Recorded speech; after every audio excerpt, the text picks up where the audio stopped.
What's up, guys, and welcome to this edition of Street Theology. It's your boy, Derek, and as you notice, we're missing somebody. This is not the voice that you are used to when the podcast comes on, and I'm sorry about that. There's nothing I can do about that, but anyway, Pastor Adrian is out, and he left me with like the best person possible that he could ever leave me with, right? So this guy is a leader among men. I mean, the Bible talks about like bigging each other up, right? So, I mean, this is the leader among men. This guy is probably most disciplined person I have in my life that I know of. This guy is a straight shooter. He loves Jesus and his wife. Please do not mistake him for Don't mistake him for Boo Boo the Food just because he's a Christian. This guy's the real deal. It's Mr. Trey Zoda. What's up, man? Oh, listen, I just want to let you know that I can go to bed more encouraged than I've ever felt. And for those of you that are listening, can't see, I'm pulling myself up right now with Pastor Derek's words. Man, talk about encouragement. That's just like hits a spot. I'm doing great. How about you? I'm doing pretty fantastic. There is a lot to do. We got a lot to cover today, but I'm doing pretty good, man. What about the NBA? What the heck is going on? I woke up and there was like a new, it's almost like video game style playing thing. I'm like, what the heck is this? I'm not used to this. What is this about? Do you even know what I'm talking about? I honestly have no idea what you're talking about. I don't understand. This is almost like we're watching Twitch games, like League of Legends thing happening with the NBA right now. I have no idea what is going on, but man, it's been pretty cool. My Celtics, I don't know, man.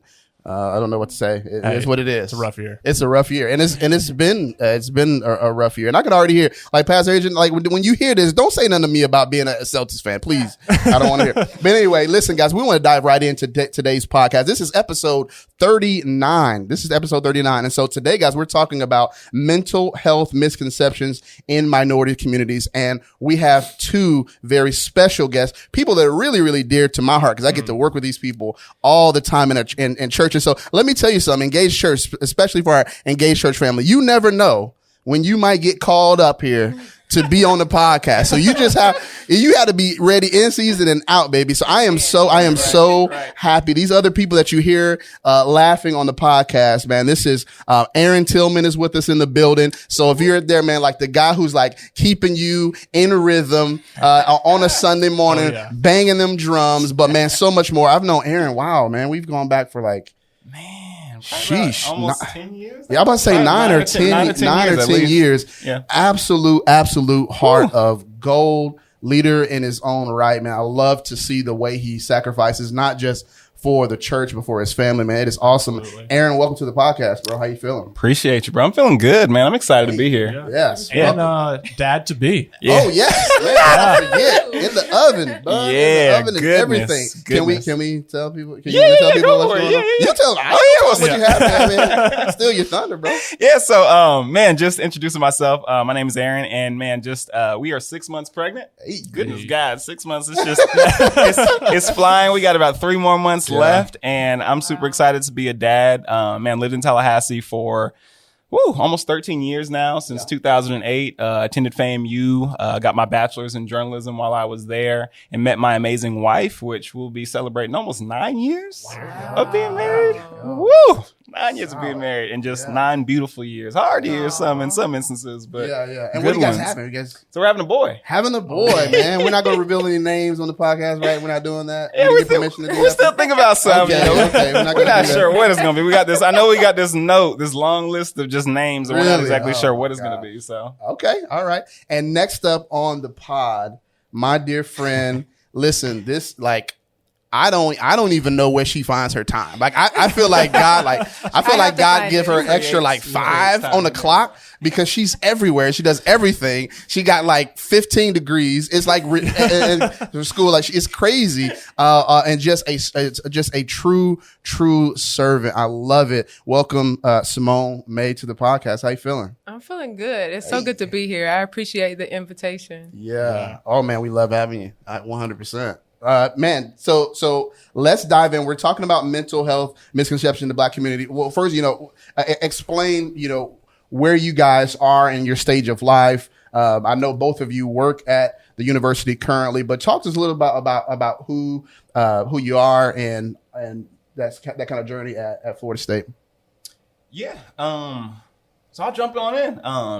Been at Florida State now for about 3 years. I work as a current academic advisor in athletics. I work with our women's basketball and indoor and beach volleyball teams.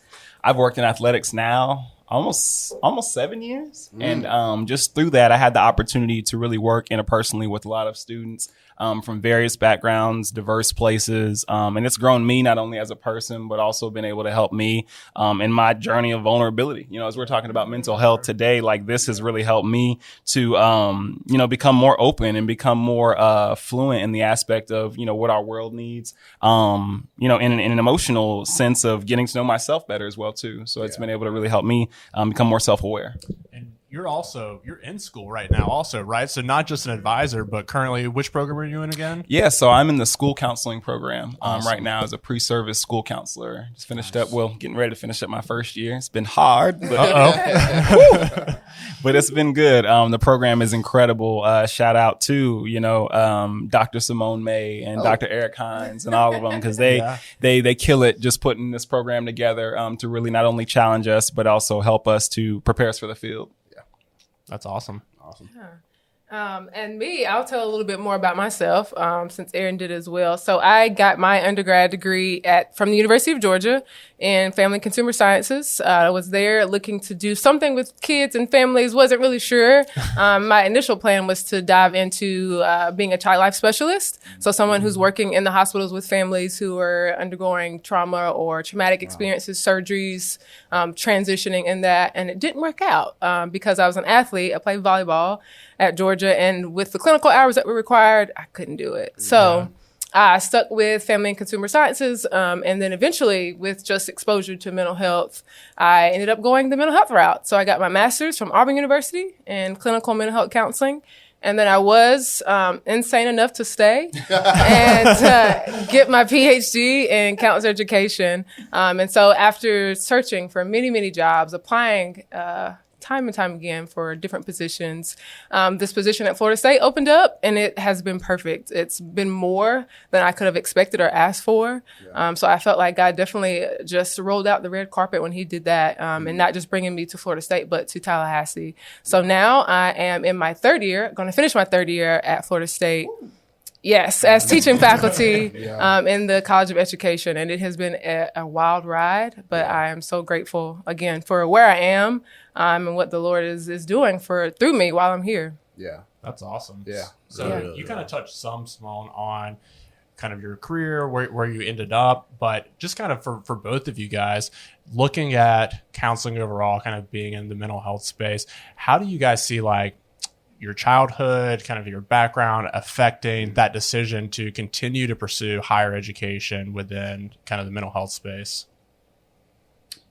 So for myself, it's funny thinking about my childhood. I don't ever think I thought about counseling. I think counseling chose me. I didn't really choose counseling. It just kind of came after me. But I always had friends in my life who I was placed in many different areas where they would just open up, and not even just friends, but just people. I'd find myself having these in-depth, intimate conversations in the parking lot of a grocery store, or like somewhere else. And I'm like, what is this? I never really could understand what it was. So at a young age, I really started to understand just this knack of wanting to love people and wanting to relate to people and wanting to better understand people. So that really led to later on, I had a friend while I was working over at FAMU, and he introduced me really to the field. He's like, man, they had this grad program, and it's mental health school or mental health counseling. And I'm like, all right, yeah, check it out. Wasn't really thinking about grad school, but this is a program that sounds like I could definitely do it, and this is really where my passion lies. So applied for the program, got in there, and then that kind of just trickled into different aspects as well as into the work that I do with different committees that I'm able to serve on as well too. So it really just trickled, and it kind of always does. Yeah, I can definitely agree with that when you say trickling and it found me. That's something when students ask me that question, that's something I always tell them, that I think part of it was my childhood and how I grew up, being in an environment where I didn't have my father present physically and sometimes emotionally, and being able to be with other people in that way and care for other people in that way what it did was something special for me and to me. I was with my mom most of my life and my grandmother, and they were very loving and caring individuals. They always took me with them when they went to visit people in the community or when they did community events and community outreach. So I think I had a heart, and I developed, and maybe it was natural as well, developed a heart for people and for serving and for helping. Then as I got older, especially once I got to college, I ended up seeing, I'm not sure how I got there. I can't remember that part of it, but I went to one of the psychologists, the athletic psychologist, to just talk about some stuff, talk about life. Because college was a huge transition for me. It was going from Guntersville, Alabama, with a population of... Hold on. What, Alabama? Guntersville, Alabama. All right. Yes. What's the population you said? 9,000. Wow. I'm not sure what it is right now. So that was back in 2006. Yeah. So going from there to a population of 40,000, it was a complete culture shock. And from being a 4A student athlete to now at this D1 university, I needed help. I had no clue what to expect, what to do. It seemed like I was a small little fish dropped off in this big, huge sea. And so I ended up going to see one of the psychologists there, and she was so essential to my health, physical, mental, and emotional. And she ended up leaving, so I didn't get to work with her very long. But I think that was part of it, just knowing how much she helped me and being in an environment where somebody saw you, they heard you, and they were there. They gave you space to share who you were and what you were going through. And so from that, just speaking with other individuals in the field, I think I had an assignment for a class, and they asked you to go out and speak with someone in a career field that you're interested in. So I ended up finding a mental health counselor on the campus somewhere, and he mentioned some other counseling programs to me, like, Wake Forest, Auburn University. I'm like, I don't know what that means and how to apply. But I ended up looking more into it once I got closer to graduating and applied to Auburn and got in. And since then, it's been something I can't always explain, but the ability to, again, sit in that space with someone and to hold their emotions, to hold their trauma, their loss, and their grief, and do that in a holistic way is just so beautiful to me. To me, it's going beyond going to the doctor and them just looking at your hand or your head or your foot. But we're caring for the whole person, their heart, their mind, their body. And to me, that's just, there's nothing like it. I mean, I want to kind of dive into some of the things that might be stereotypical or myths out there as far as minority communities and mental health. But I can't after that type of question, I can't help but ask, for the both of you, your journey of mental and emotional health, was that something, because this gets to a stigma that, hey man, when we grew up, it's like, hey, African American communities, you just don't share your business that way. And some of that, there is some truth in that has been to some of our detriment not to seek that out. Was that difficult to share with, just say, one generation below, with like your parents, like, hey, I'm in counseling or something like that? Was that, how was that? Or was it a big deal or no?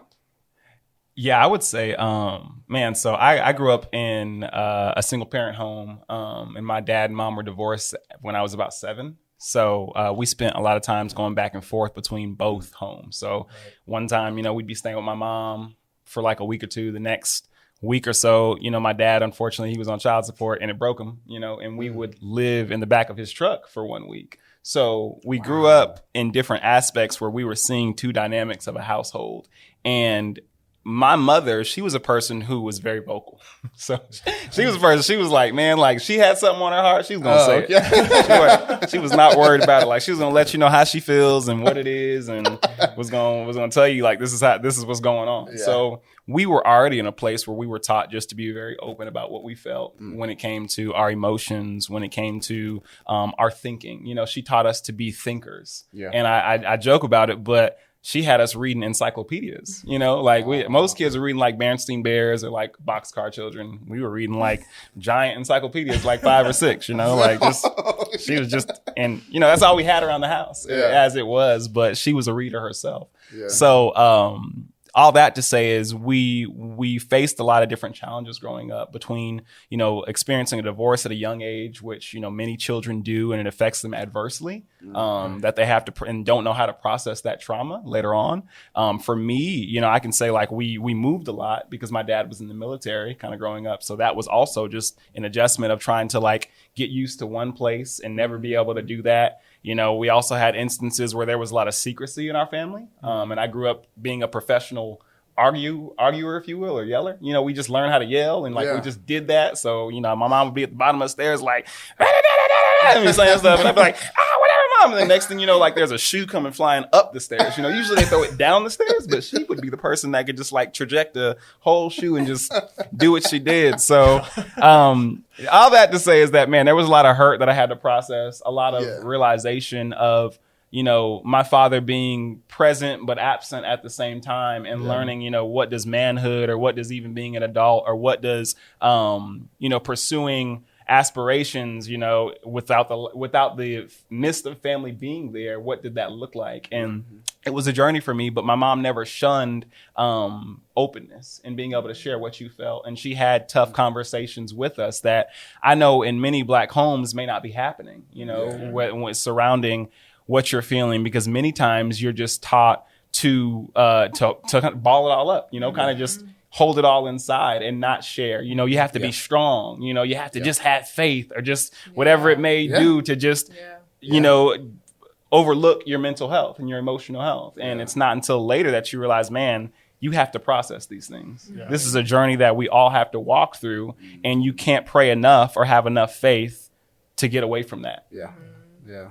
How about you, Simone? Was that hard to talk to with parents, or you being in counseling yourself? Or? Yeah, it's a great question. I don't remember really talking to my mom or my parents much about going to therapy or counseling. It wasn't a conversation that I had in my household. So just listening to you, Aaron, I'm thinking, yes, that's true. We often don't have that space in our household, and I did not. It wasn't a huge thing. It was more of get your stuff done, do what you're supposed to do, stay in line, don't create chaos or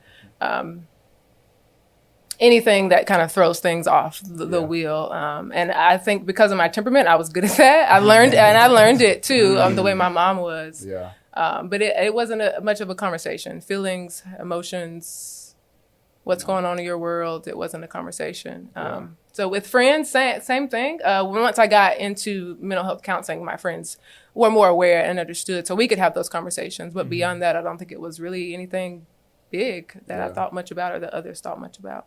Yeah, I mean, I remember when I first started to kind of notice this, and it really wasn't until I started to walk a little bit in some relationships where I was kind of seen as the authority figure in discipleship relationships, where I started to kind of have these talks as I'm listening to these young men pour out in anger. And I started to really realize, like, man, I didn't know anything about mental health counseling. I'm just like, yeah, you don't sound like you're angry. It sounds like you're saying you're lonely and you just don't think it's okay or something. Right. And so, I mean, for sure, I know I'm not trying to suggest that somehow like, African-American communities or minority communities are the only, people who are like, we just don't, do that. But for certain, I started to watch these men like have a real struggle with their emotions, and then it spill over into their relationships. It spill over into marriages, and these are guys who are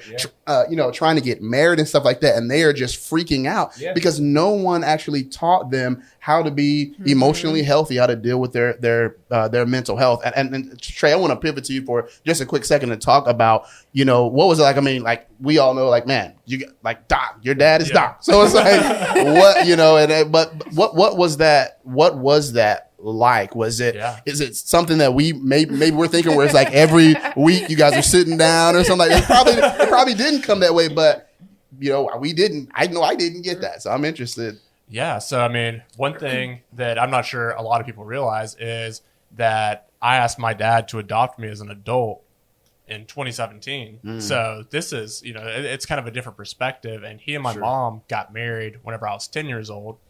So I had actually grown up prior to that with 10 years of history of really, you don't, kind of in a similar situation almost, like you don't talk about your feelings, suck it up. If I was a really anxious kid to the point that I would have almost like panic attacks at times.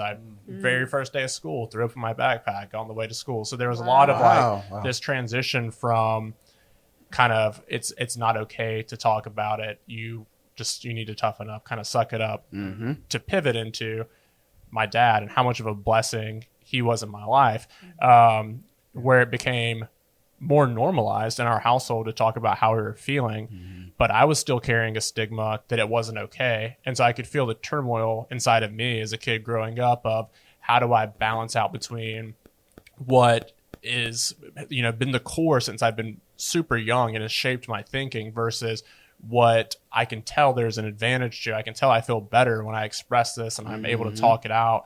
And so it was a struggle, and it really wasn't something that I feel like I fully grasped and began to understand until 6 years ago, probably. Yeah. So only as an adult, like at 24, was I able to start kind of pushing into some of that. Wow. So sorry, I took a really hard detour, but you guys are in this arena. So what are some dangerous beliefs that lead to stigmas around mental health when it comes to minority communities? Yeah, there's goodness. Yeah.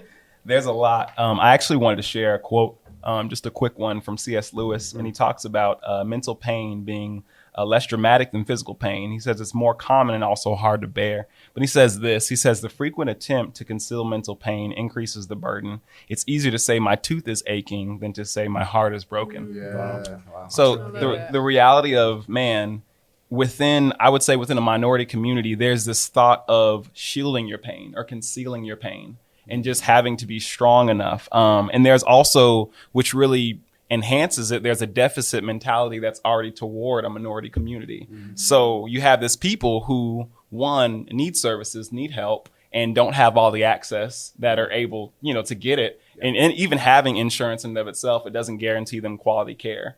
But, you have a people who are wanting to receive assistance, but they have this stigmatic thought of, if you receive mental health counseling or therapy, you got to be crazy to do that. You're probably crazy if you do so. It's you're angry, you're perceived as violent if you receive help, especially within a minority community. And it's something that is just oppressed because within just African American culture, there's this rootedness of you just have to be strong. Yeah. If you're strong, if you're resilient, you can push hard enough, you can work hard enough, to be able to push past this need for mental health. Yeah. And there's many more that it goes on, just like statistically looking at it. Like there was a poll that was taken in the 1990s, and it was basically said that 63% of African Americans believed depression was a personal weakness, while 31% believed it was actually a mental health problem. So the disparities, that's just one statistic, but half believe that, it's an issue, while more than half don't believe it's an issue. And I think some of that may even, like in a weird way, some of that even may stem from like, we've been through slavery, Jim Crow, we got it. We good. What else, what does this, not being able to necessarily pay my light bill, or what does that have to do with anything, kind of idea. But Simone, you want to? I was thinking along the same lines, and what you just said, Pastor Derek, was the lack of trust of others. And do they really care? Do they have my best interests at heart? And like you said, we've been doing this for so long ourselves. We've been taking care of ourselves. What is somebody else going to offer me that's going to be of help? And like you said as well, that vulnerability piece is so hard. And I have the opportunity to work with a group of women of color right now because I'm leading a women of color empowerment group. And one of the hardest things for them to do is come to the group and share. I've had some think about quitting the group because they said it's just too hard to share these pieces of their life that are so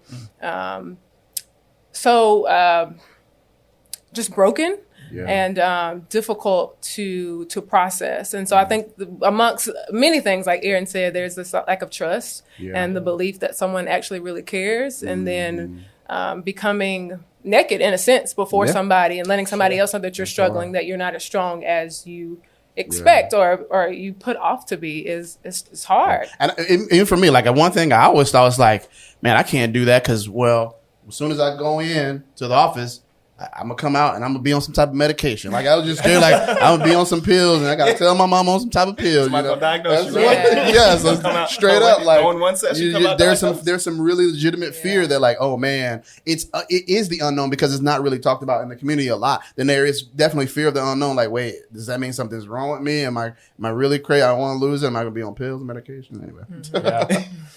Kind of maybe contrasting what you just said a little bit.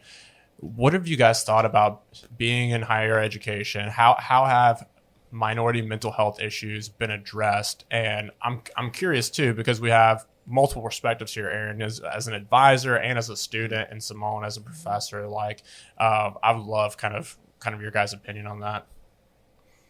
Yeah. I think I've seen more, people are more vocal about the need for mental health today than they were, maybe 4 or 5 years back, considering the last year we had. But I mean, the reality of, I think people are starting to see the need for it too. In some ways that I've seen it addressed, specifically like within our department, is we really create opportunities, and we promote, just the care that if you are seeking mental health or if you want to, we have an internal department, which is our sports psychology department, where students can actually receive treatment, and have free sessions, as a student athlete that are kind of, warranted for them.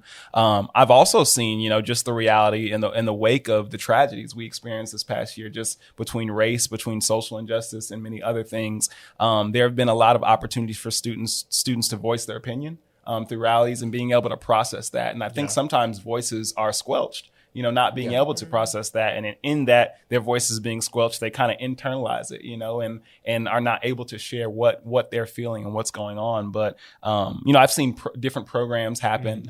Again, I get an opportunity to serve in various committees. I know our LIFE committee, which is spelled LYFE, and it's Leaders Yearning for Excellence. We collaborated with FAMU's mental health counseling program, as well as FSU's counseling program, and some of our sports psychology students came along as well too, to do a program where it allows students to really share and voice what was happening. So we got in a circle and we did what was called a privilege walk, but we did it in a fashion of a circle. But we also allowed that to be a time of just healing, and restoration, and it was really powerful. There's so many different approaches, and it really just depends on the environment, and the different type of students that you're working with. Do you feel like some of that's kind of helped normalize some of the stigmas that you were talking about earlier to make mental health more approachable? Yeah, for sure. I think the more advocacy and awareness that we can do, around mental health, the more we'll see it destigmatized, because, a lot of the stigma we're talking about, minority communities, it's centered around, it's shown as a sign of weakness. If you seek mental health, you're weak, you're not strong, you tough it up, and you don't need to feel that way. Just try to feel differently. But I think it's definitely created a conversation where students are actively seeking, to a point where I think we need more help in our department. I think that's a nationwide problem. It's totally a nationwide problem, but not even in a sense of more help, but also more help with representation, for those students. I think that's a key aspect. Absolutely. I have to agree with that when you say representation. That speaks volumes when students can see themselves in different roles and different positions. I know that since our new director, Dr. Hines, and Aaron is familiar with him, since him coming to our university, we've increased the diversity of our program. So we have a lot more students of color, because they're beginning to see that there are people who look like them, who are going to be a support and who are going to help guide them to their goals and what they want to do. And aside from that, just piggybacking off what you were saying, the University Counseling Center tries to hold different workshops and seminars that allow students to share what's going on. Students get so many free sessions if they need to seek counseling services. And then I guess as a professor, speaking from the education piece, we as professors and teachers want to make sure that we're creating space in our classrooms for students to have conversations. No matter what the demographics look like, we want to make sure that students understand that there are issues, racial issues happening, and that we need to have conversations about it. And that's the perfect platform to start those conversations. So we try to have town halls as a program, which we call those just like mini program meetings where we get together and we talk about different topics. Last year, after the things with things happened. I'm blanking on the name. George Floyd. That was pretty huge for a lot of students, and we saw a lot of them just feeling down about it, asking for more of that space. So we ended up having a town hall after that, just so they could ask questions or just say what they were feeling. And then beyond that, in our classrooms, we want to make sure we're diversifying the literature that we're giving students, the activities that we ask students to participate in, even with our syllabi, trying to make sure it's inclusive. So even things like that, even simple things like that can be a part of how we in higher education can ensure that we're making sure those conversations are happening and students are acknowledging it and aware that we see it, we know it, and we're going to bring it to the forefront and help them also process those things. I have my own therapist, so I make it a point to schedule with her regularly. Regardless of what's going on in my life, I feel like that's necessary just to process not just what I'm experiencing in my own sessions, but I'm a human as well. And so I'm going through various things as culture is changing, as racial events continue to come up. As I told my students, I wake up to the same pandemic that you wake up to. So I'm not, I'm still experiencing the same things you're experiencing. So I also seek out that support as well. Awesome. And I would say just, same. I have mentors that I'm able to confide in who are also counselors who help me. Have my wife who, when she wants to listen, if she wants to listen, she doesn't always have to. I'm like, babe, you don't have to listen to me, but not in the sense of like she's not. But, good say, brother. Just in the sense of like, because it can be a lot. I might have a lot of emotions. You're sharing with them, and you got a lot going on, and you may, she may not want to hear what's going on, and that's okay. I think you have to get to a place where it's just that's all right. But I also have good friends, in my life just over the years where I've just been able to vent and just share like what I'm feeling. And for me, that's been a personal challenge in and of itself because I didn't always grow up in a place where, I could be open or feel like I could share. I didn't know how to share my emotions essentially. I learned to just hide them. Love being a part of a church, man. That also is on that edge too. We're talking about that all the time. So it's awesome. Sure. Speaking of that, Pastor Derek, we were talking this past week just kind of about the conversation we're having right now, mental health month in general, mental health awareness, and you actually brought up something that you and my dad talked about, which I'm probably going to butcher if I try to explain. So I'm gonna let you work it out. Yeah, man. So the idea of like just misconceptions that's what we were talking about the other day, and it reminded me of something that Doc and I were talking about after the murder of George Floyd. And one of the things that Doc was saying to me was as I was processing with him is to make sure that I don't do what's called over-identification. I don't understand everything about it. You might be able to say a little bit more about that, Trey, but like this idea of over-identification where the thing is not actually happening to me, but yet it is impacting me to a point where it is impeding me. And so he said, hey, man, that's a real thing. It actually does happen.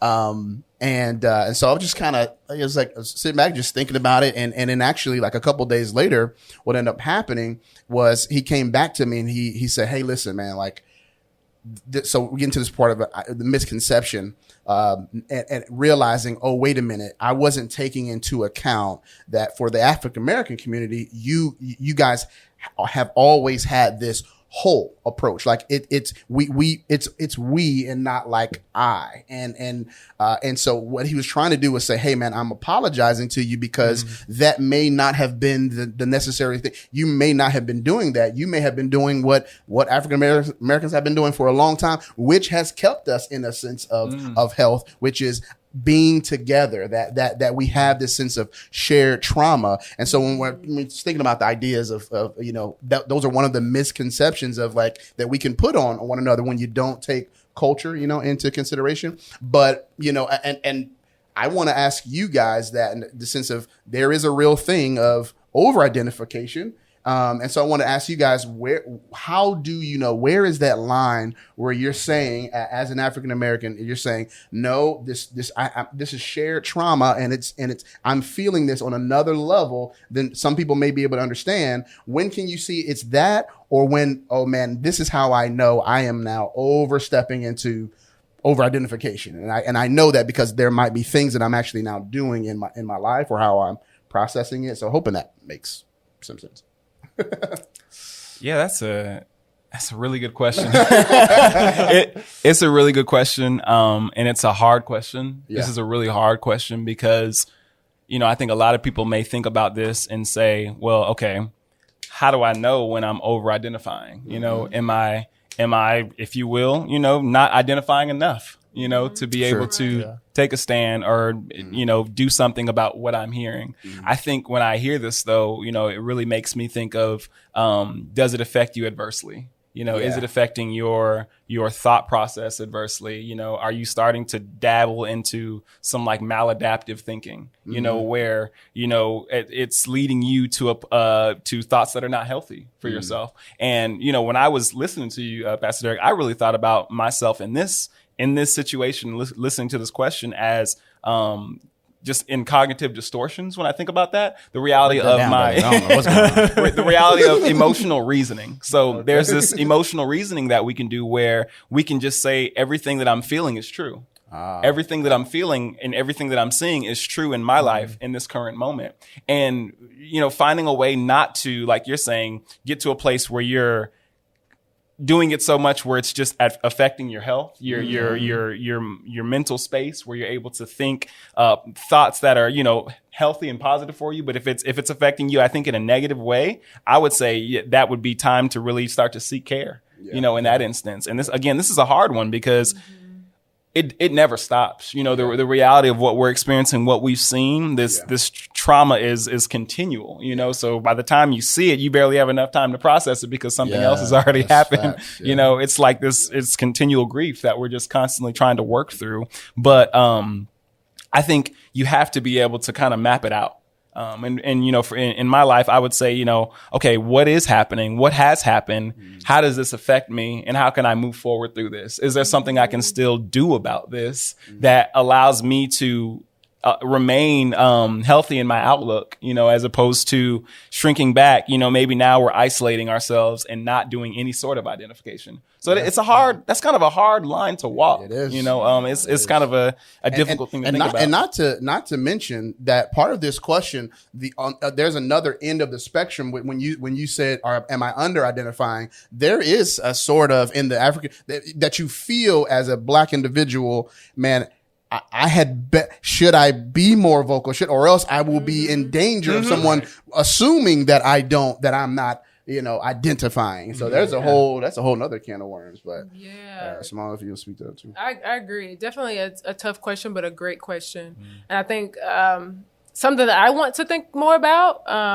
And I guess the word that comes to my mind as I'm thinking, as you were talking, both of you were talking, I was thinking about like meaning, like how someone makes meaning of either side, whether they're identifying or under identifying.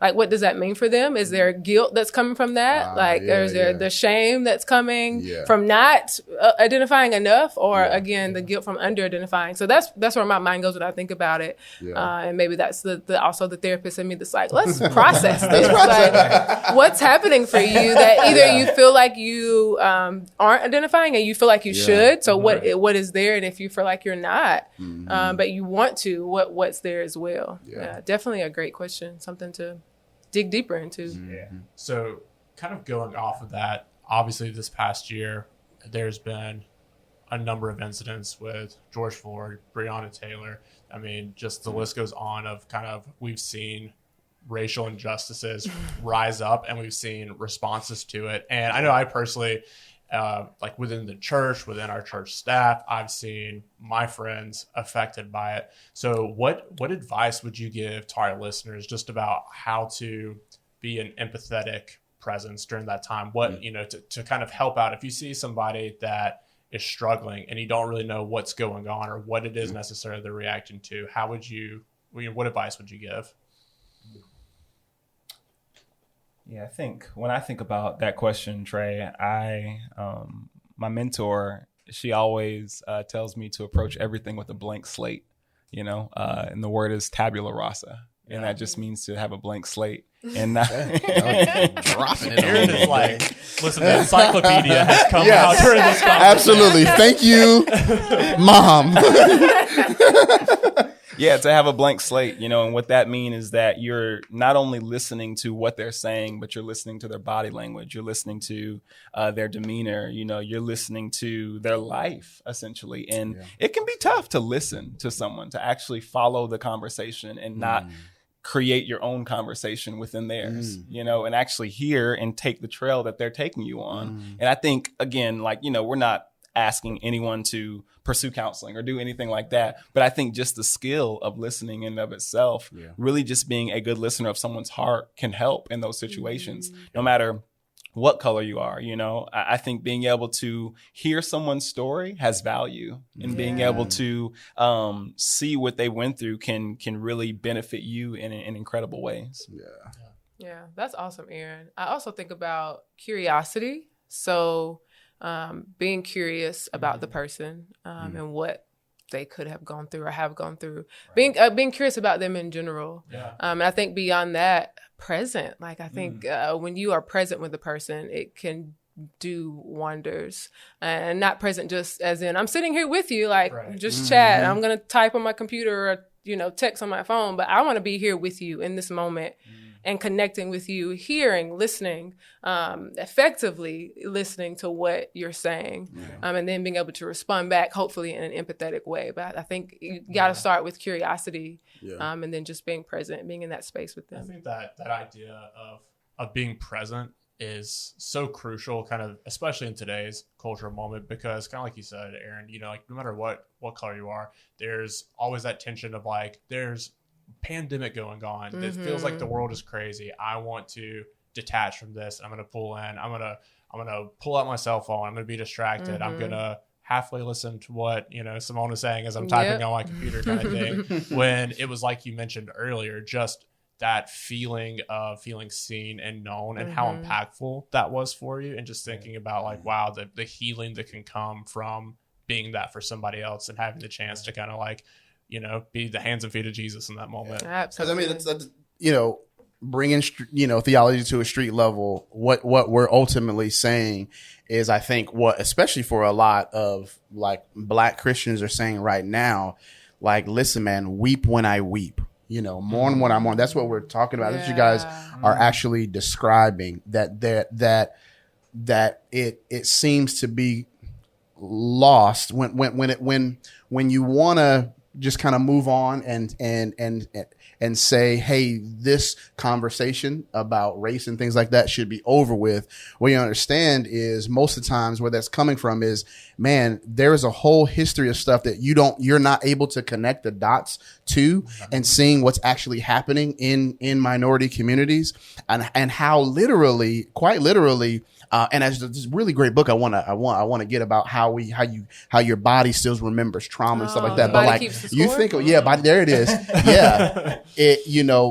Minority communities are I don't want to overdo it, but man, you're walking trauma. You are carrying pain, and especially if it is true that we haven't done such a great job of mental emotional health in the African American community. It just gets passed on from generation to generation. So that when you are having a misconception that somehow Black and brown people are magical and stronger, right? But this is an individual who is hurting and broken, doesn't get help, and happens to be stronger because they are self-medicating, and then police show up. These are the types of things that you have to be able to connect the dots when we're simply just saying, listen, every time there is a tragedy, you better believe African American communities, we're going to mourn together. There's a it's reopening that wound all over again. It hasn't quite healed. And you were saying, there's another thing that just happened after that. It's the same thing, with the George Floyd case.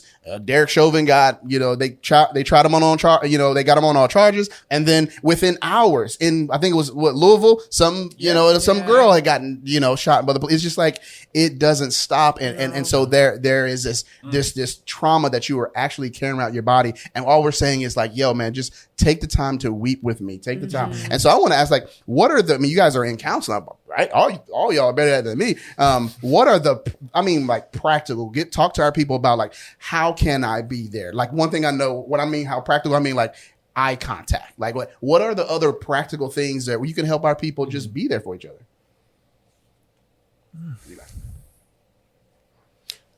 Yeah, eye contact, proximity, I think can be significant. So being in the place with the person sometimes is helpful.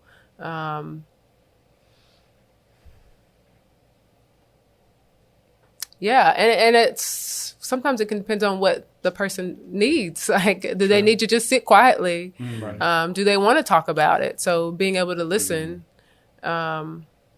and maybe sometimes it's okay to ask, like, how can I be here? How can I support you in this moment? Do you want to go somewhere? Do you want to go for a walk? Do you just want to talk on the phone? Do you just want to sit? And maybe just seeking out what they're needing and how you can be there, best be there.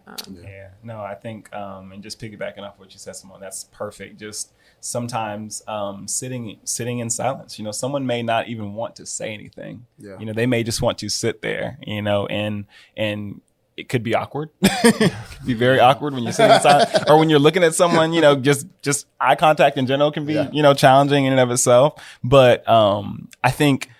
Again, it comes back to the point that we were kind of looking at earlier, is just, Simone mentioned it, presence, being able to be present with somebody. Practically, there are so many different things. There's an activity that I love to do, and it's called the empty chair. And the empty chair, allows you to talk to someone who you may have challenges or have had past trauma or challenges with. So, I've done this activity myself, and I used my mother as an example, and there was an empty chair, and I talked to the empty chair as though it were my mother, and strong feelings came out, stuff hurt that came up from years ago, stuff that you wish that you would want them to tell you, or that you would want to tell them, or anything like that. But just, there's so many different approaches that can be taken. With just allowing people to process, whatever it is that they've experienced, and really just, it allows them to dig up things that they may not know were there as well too. Really seeing those blind spots, like, oh man, like, shoot, like, I know I had that, or I know, like, when somebody told me that, or when someone like puts their hand on my leg or my shoulder or whatever it is, I still, tense up a little bit, from whatever happened to me when I'm, in fourth grade. It's really just a sense, I think, of being able to be present, but also, asking them what direction, that Simone mentioned, what direction do you want to go? I think because it's interesting, kind of as you were talking, I was racking my brain a little bit, like, okay, what you guys are describing, we can look at the Gospels and say, here's different times that Jesus did these specific things. There was times when Jesus realized somebody needed to be called, and he would call them to him. There's times that he goes and he just sits, and the woman at the well starts talking. There's times he's walking down the street, and it's more or less because he's not giving somebody attention that the person then comes to him and starts to talk, like in the Zacchaeus story. Right. Yeah. So there's times over and over again, and I think that just Jesus being always present in the moment, always unanxious and focused on the other person, that it's just like, you can see how impactful that was for people, and the amount of healing and life change that happened in that moment. Kind of going off of that, I'm really curious about just in your guys' personal lives, and then also I realize, like, there is a boundary between religion and practice. But how do you guys incorporate your faith into what you do on a daily basis? Great question. It's a really good question. And I'll just, like, personally, between my relationship with God and then, connecting it with counseling or just the helping professions in general, I always struggled. I honestly always struggled initially to say, like, how can these things be together? And, am I preaching a separate gospel if I'm working in the field of counseling or whatever it may be? But they're really, honestly, they are intrinsic, and they are a part of one another. I think about the verse that tells us to love God with all your heart, soul, strength, and your mind, and then adding into that, it's like, okay, well, what is the state of your mind? What is the state of your heart? These are things that like God wants to get specific at with us. Yeah. And it's hard sometimes to say like, man, like it's a scripture, but it's like God doesn't like outline and say like, yo, you should go get mental health counseling or you should go get therapy or whatever it is. But when you think about what you spoke about, Trey, like, man, the reality that Jesus was always present. He was always active within someone's life, whoever he was with at that time, he was just always there fully, right. And I think about in my life, and this is just a statement, like personally, I was really too afraid to take advantage of the reality of the mental health education and benefit that God wanted to present to me. And I was also too ashamed to like admit it. So, this was a connected thing, spirituality and counseling, but I was struggling to kind of find how they came together. Yeah. And it really honestly wasn't until, probably about 5-6 years ago that I started to really see like these things are connected. Like God wants us to be healed fully. He wants us to be healthy people. Jesus was a healthy person, and he was successful at what he did because he was healthy. Yeah. He drew away at times. Yeah. We may not know exactly everything that happened in those times that he drew away, but he drew away to take care of himself. So he's practicing this essence of self-care that we talk about, and I think that's a missing piece of the gospel. Sometimes that's not always spoken about, is the reality that, man, like to be able to care for people in a way that Christ does, how do you care for yourself? Yeah. Yeah. Wow, that's so good, Aaron. That's so good. And while you were talking, what I was thinking about was meeting people where they are. Yeah. So when you asked that question, I smiled because it's often a question that I don't like to get, but it's also wonderful because I've in the past, like I say, over the past few years since I've been here, but recently in this past semester, I had some students who were believers, they were Christ followers, and they were asking those questions. It's so frequently that I'm like, okay, God, why did you bring me here? Like, what am I supposed to? How am I really bringing you and your kid? How am I really exemplifying you in this space that is very worldly or is very materialistic and all the different words that we come up with. And those are the instances that I'm grateful for the most when I have students who are curious and who are asking those same questions. And I like take a deep breath, like, oh, here we go. They're asking the questions that I often ask. Okay, God, why am I here? And so something that I tell them is just meeting people where they are. And like you said, Aaron, that's what Christ did. Like he met people where they were, and he was with them.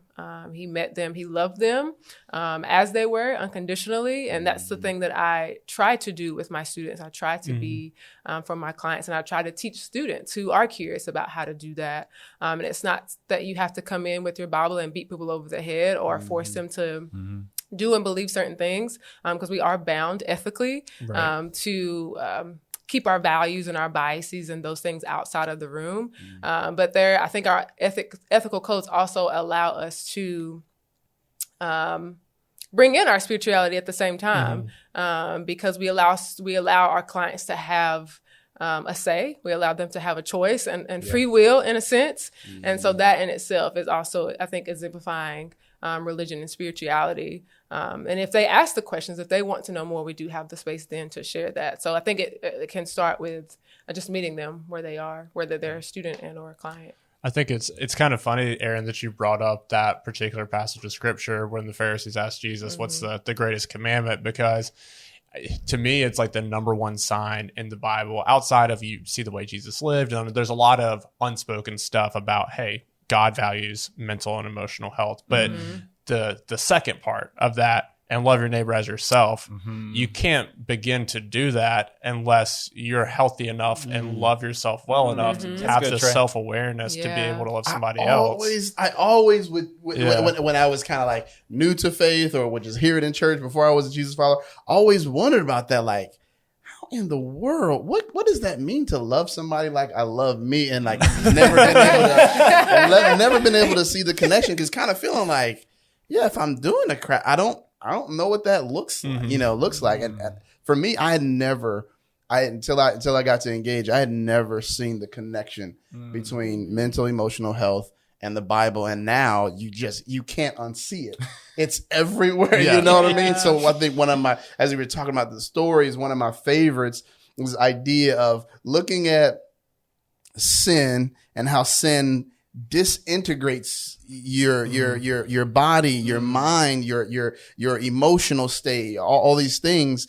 And when you come up the story about Jesus and the leper, and the fact that he was so present that, man, he did not have to touch that dude. I'm thoroughly convinced that Jesus did that to heal some emotional brokenness, because as a leper, he would have just been completely, as far as we know, completely outcast, no emotional attachments, nothing. And Jesus could just say the word, and yet he makes the choice to physically touch him, knowing that now people are going to have a problem with me. Now I'm somehow, going to be seen as unclean. Didn't care about that, but really, really cared about, and just the idea of being able to connect the soul. I know that I love that scripture, man. You will prosper as your soul prospers. You can't prosper if you're disintegrated. We long for integration. So I think it has everything to do with really the scripture. good. So I have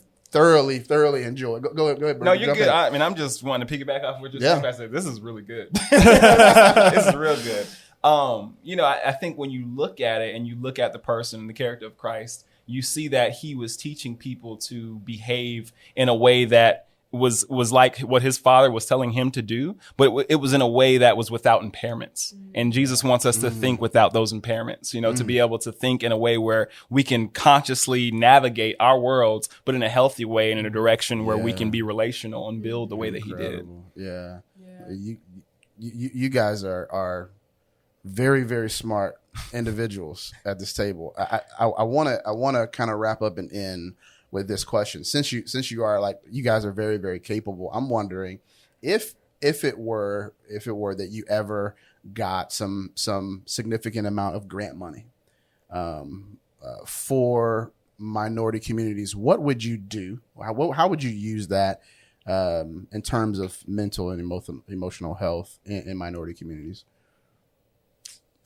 Yeah, I think I'd love to see a community group counseling program that was embedded within a minority community and really allow a space where families and adolescents could come together and really be able to share, their challenges or trauma when it comes to whether it's familial, whether it's dealing with, just different challenges that they've experienced within their immediate community. Yeah. I think just having a space where they could talk about, if they've suffered with some sort of mental health issue, whether it be like depression, whether it be anxiety, whether it be the social injustice issues that are surrounding maybe just a group based around those sort of things, to really not only increase vulnerability within the community, but also destigmatize what we were talking about, the reality of mental health. I'd love to see that and have it maybe be like a program wide type of program within the community where there were multiple aspects happening. I'd love to see something like that happen. Yeah, I like that idea. And with that, I've always had a random idea to have a holistic, like an education, life center, community life center, where it's not just mental health, but it's career help with jobs, resumes, navigating careers and jobs, interviewing, where there's also individuals there that are offering parenting classes, tutoring. I've always pictured it being a mixture of a boys and girls club and like a counseling center, but kind of a one-stop and shop where communities could come in and get what they needed and be with people of color who could, again, see them, who could hear them and provide that support and the empowerment that our communities need. Going again, talking about the whole the holistic approach, the whole soul, and helping somebody. That's awesome. That's awesome. Man, I feel like we could literally sit here for 2 more hours and just keep bouncing off of each other. This has been an awesome conversation. It really has. Really but we've got to wrap this up, guys. Hey guys, thank y'all so much for joining us for this podcast of Street Theology. Thank you so much to our guests. You guys were stellar. Cannot praise you guys enough. Y'all are super, super smart. My IQ has jumped. I don't know how many points just by sitting in the room with so much brain power. But thank you guys for joining us, and we will see you guys next time on Street Theology.